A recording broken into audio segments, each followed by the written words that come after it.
We're going to put this on this side. Welcome back, everybody, to Shoot a Whiskey. My name is Austin. Hope you guys are having a great day today. Today we have a little special review. I got my hands on the newest 117 released by Old Forester, the High Angel Share batch number 3. Now, for a lot of you that don't know much about me yet, 117 is one of my favorite series of Old Forester, and I've been down with the sickness for a while now. They've been releasing about 3 products a year, and I don't really agree with that, as I think that deteriorates from the value of the series. Not that I'm really worried about selling it, but you know, when you look at your bottles and something you're proud of, you don't like to see the diminished, what's the word for it? The diminishing because of other crappier releases like the Scotch Cask Finish and their soon to become Jamaican Rum Cask Finish coming here this summer. So if you guys follow me on Instagram, you guys definitely have probably heard my gripes and complaints about that. I just don't really care for finishing all that much. I like their double oak series with the EEO or the extra old and the extra old, but their actual finishing series, the Scotch Cask, kind of left a bad taste in my mouth. So it's going to continue to be a bad taste in my mouth until the next release of the Jamaican Cask, which I'll still end up buying, and I'll still end up adding it to the wall of everything the set I have. So will I buy a dupe of it? Probably not. Honestly, I might even just buy a sample with a bottle so I don't have to buy an extra bottle, because these things are expensive on secondary, and not being in Louisville, that's the only way I can get it. And yeah, I don't like to talk about it. So anyways, we'll talk a little bit about the High Angel Share, and we'll just read a little bit off the label here. Due to the heat-cycled warehousing and our unique maturation environment, occasionally the Angels choose particular barrels from which they take more than their fair share. Reading is hard. This whiskey is a small batch of these flavorful few, which develop unique concentrated profiles due to higher than average evaporation loss. So anyways, this is one of their normal releases. This is their 3rd batch, obviously, and we're going to review it today. So let's go ahead and hop into this little cork pop. Nice little squeak. That's a good sign. That's tight. That means it's tight. Woo! Hello there. And as soon as you open it up, tons of aromas instantly releasing from the bottle. But before we get into the nose, let's go ahead and just pour this bad boy in. So after we let this sit for a couple minutes, we will go ahead and get into the nose. Let's go ahead and get into the nose here. Cherry cola and oak right off the front.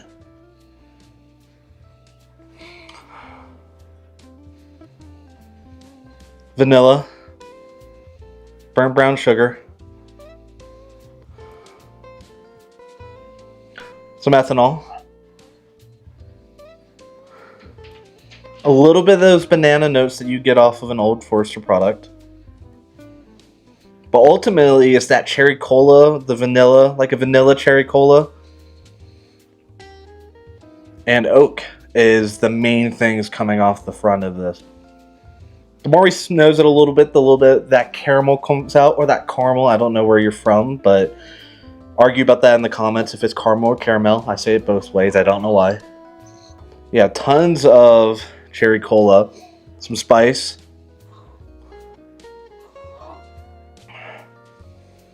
and barrel char and oak. Overall, a really satisfying nose. I had this backwards the whole time. Let me go ahead and push that back forward. All right, let's get into the palate here.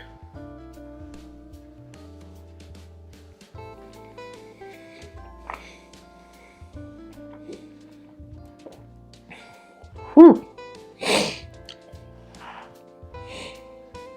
Oh.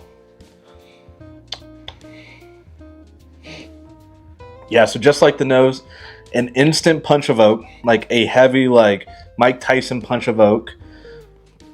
And then that vanilla starts to linger through. I don't think that's all this has to offer. That was the first sip. I think we're going to get a little bit more on the second sip. So let's go ahead and dive into that.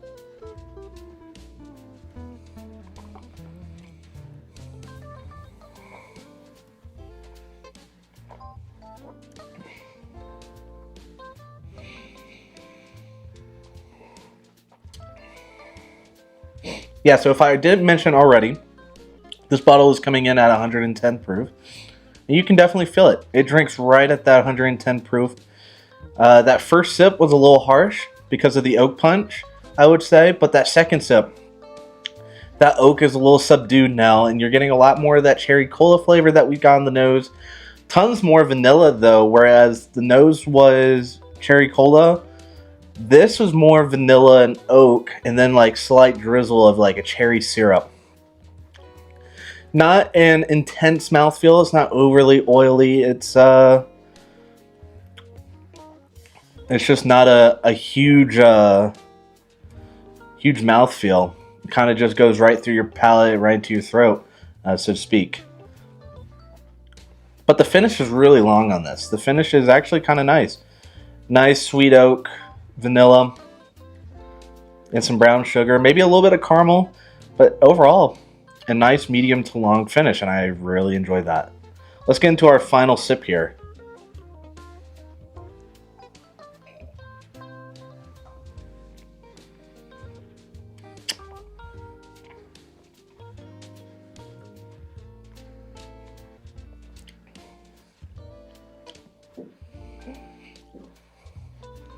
Again, all the same notes that we got before, but now I'm getting like a little smidge of dark chocolate. The longer you let this sit, it just starts opening up just ever so slightly and just becomes increasingly more enjoyable. I am really enjoying that chocolate note with the cherry and banana. It's kind of reminding me of like a hot fudge sundae, maybe, like with some dark fudge syrup. I don't know. But I think it meshes really well together. For an overall pretty good pour. If you guys live in Louisville, this bottle will run you probably about $69, giggity.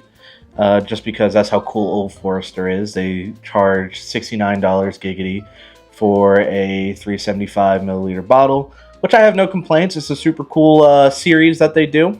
And overall, if you're in Louisville and you happen to see this at retail, 100%, I think this is great. Now, we're not going to talk about how much I paid for it because I had a bit of FOMO on this. The last 2 High Angel shares went and gone super fast, and I was only able to get one of each, and they were super good. So when I saw these hit the market, I was like, yep, click and buy, didn't think about it. And would I do that again? No, probably not. I think the most I'd probably pay for this is $100. This was super good. It's nothing that's going to knock your socks off. It's not age stated. We can only assume this is a minimum 4-year aged product. But with that, an excellent pour nonetheless. I think if you see one of these, it's a cool series. If you see it for under $100 or at $100, I would pick it up. It's Old Forester. I'm not going to say it's a unique Old Forester product. It's just a really well balanced product they released. So, what do you guys think? Have you guys tried any of the 117 series? Do you guys like them? Do you guys feel confused about why they're doing 3 releases a year? I think they're overdoing it. I think they're hurting what the series has become and the name it's become. But I want to hear your guys' thoughts. Are they hurting the 117 name with putting finishing series on there? I just think they could do their own finishing product line and leave the 117 out of it, mostly just because I don't really care for finished products all that much anymore. I think it's a cool rabbit hole to go down, but nothing beats just straight for me right now. I don't know. Again, let me know what you guys think in the comment section down below. I'm not saying that I'm not going to review finished products here in the near future. I think they have their place in this market. I think they're great. I don't know. Yeah, so let me know what you guys think again down in the comment section down below. Make sure you guys subscribe if you haven't already. Like the video, send it to your friends. I'd love to hear everybody's advice. Next week we got a Woodford Fresh Pop, still sealed, the new 121.2. So look out for that. I hope you guys have a great rest of your day. Again, drop a like, subscribe. Have a great day.